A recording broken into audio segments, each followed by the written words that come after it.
deuxième panéliste, Isabelle Bourgault-Tassé, qui est une écrivaine franco-ontarienne. Originaire de Sudbury, elle a également habité dans les communautés francophones à Ottawa et Toronto. Ses textes portent sur la culture, le féminisme et la mode, ils ont voyagé. Ils ont surtout été publiés dans le quotidien La Presse, le quotidien Le Droit, alors Jean-François Dugas qui est du quotidien Le Droit, Le Voyageur à Sudbury, le Globe and Mail et le Toronto Star. Alors, Madame Isabelle Bourgault-Tassé, vous avez effectivement 15 minutes, donc jusqu'à 18h45. À vous la parole. Merci d'être là. Merci beaucoup. En fait, c'est Bourgault-Tassé, juste une petite correction. Oh, pardon. Non, c'est pas évident. Donc, bonjour à toute la communauté et bonne presque journée des Franco-Ontariens, des Franco-Ontariennes. Je vous souhaite également un vraiment beau 46e anniversaire du drapeau franco-ontarien. C'est vraiment, mais vraiment avec beaucoup de plaisir que j'ai tout de suite accepté l'invitation de Daniel pour venir m'entretenir avec vous aujourd'hui. Alors, je m'appelle Isabelle Bourgault-Tassé. Je suis la fille de Yves Tassé, parmi les 5 co-créateurs du drapeau franco-ontarien. Je suis une communicatrice et une écrivaine franco-ontarienne originaire de Hanmer, en banlieue de Sudbury et sur le territoire du peuple Anishinaabe. Alors, moi, mon enfance a été bercée par le récit de la création du drapeau franco-ontarien, par cette idée de 5 amis qui avaient créé ce mythique symbole de notre culture ensemble en buvant leur café du matin au grand salon de l'Université Laurentienne, par ces jeunes hommes qui ont su donner à la francophonie ontarienne son symbole le plus puissant. Alors là, je vais partager une série de photos avec vous. J'aimerais prendre quelques instants pour partager avec vous une photo prise lors du premier lever du drapeau en 1975, prise par nul autre que Gaétan Gervais. Au centre, vous verrez mon père, qui est un homme qui, comme le décrivent certains, a souvent travaillé dans l'ombre. À la droite, on retrouve Michel Dupuis, qui est un peu couvert par la bande les carrés des gens qui sont ici à la conférence ce soir. Puis à la gauche, un ami qui avait participé au lever du drapeau, un gars de Kapuskasing qui aimait se promener sur campus dans sa vanne, son cannabis à la main. Alors, le comité du drapeau, comme il s'était nommé à l'époque, comprenait le professeur et le mentor, le docteur Gaétan Gervais, un employé et un ancien, le docteur Donald Obonsawin, et 3 étudiants, dont Michel Dupuis, Normand Rainville et mon père, Yves Tassé. Jacqueline England, qui était une adjointe à l'Université Laurentienne, allait coudre le tout premier drapeau franco-ontarien à la main. Alors, nés de racines ontariennes, québécoises et abénaquises, les fondateurs du drapeau franco-ontarien étaient une jeune bande d'amis engagés qui rêvaient de créer un front patriotique franco-ontarien et qui écrivaient, pour s'amuser, des chants patriotiques franco-ontariens. Alors, pour vous donner un sens de leur complicité, je vous livre une anecdote de mon père que j'ai rédigée pour la presse et le Toronto Star l'an dernier à l'occasion du 45e anniversaire du drapeau. Il était très tôt sur le campus de l'Université Laurentienne. À l'ombre du mât où flottaient les drapeaux du Canada et de l'Ontario, 2 étudiants rôdaient, furtifs, ricanant nerveusement, 2 complices persuadés du geste qu'ils allaient poser.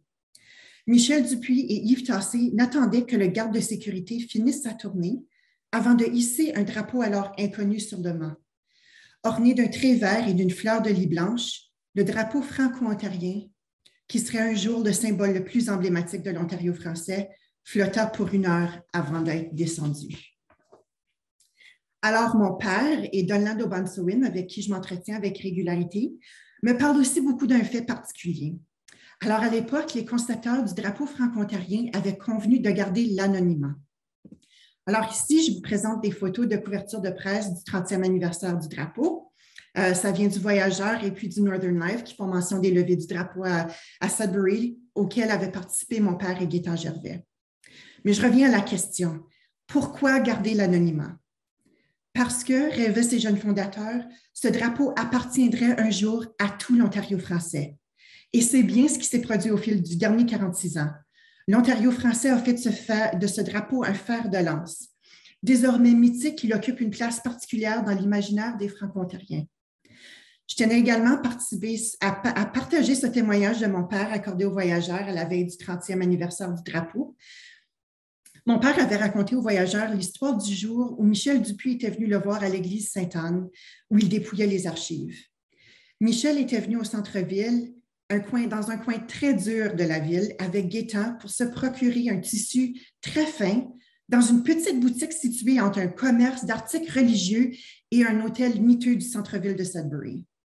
Papa explique que ce n'était pas tous les jours en 1975 où on voyait deux jeunes hommes magasiner des tissus fins dans un quartier aussi dur. Et voici mon père qui manifeste lors de la résistance de 2018 avec un des tout premiers drapeaux du franco-ontarien manufacturé.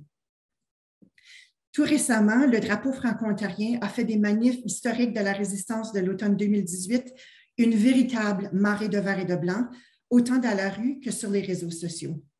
Alors ici, j'aimerais donner un petit shout-out à l'artiste Mark Killen-Bishop, qui est l'artiste de la résistance, qui nous a apporté ces puissantes images. Celle-là, c'est ma préférée. Alors, redessiné par une jeune personne anonyme lors d'un forum de la FESFO, le drapeau franco-ontarien a aussi été adapté en drapeau franco-fierté aux couleurs de l'arc-en-ciel en soutien et par amour de la communauté LGBTQ2S+. Puis, on le retrouve même sur la collection de masques franco-ontariens de l'ACFO pour protéger contre la COVID-19. Et ici, j'aimerais encore saluer l'œuvre de Mark Killen-Bishop et de l'ACFO. Enfin, l'œuvre du drapeau, c'est l'œuvre d'un groupe à l'image de notre communauté. Je vous laisse avec cette image.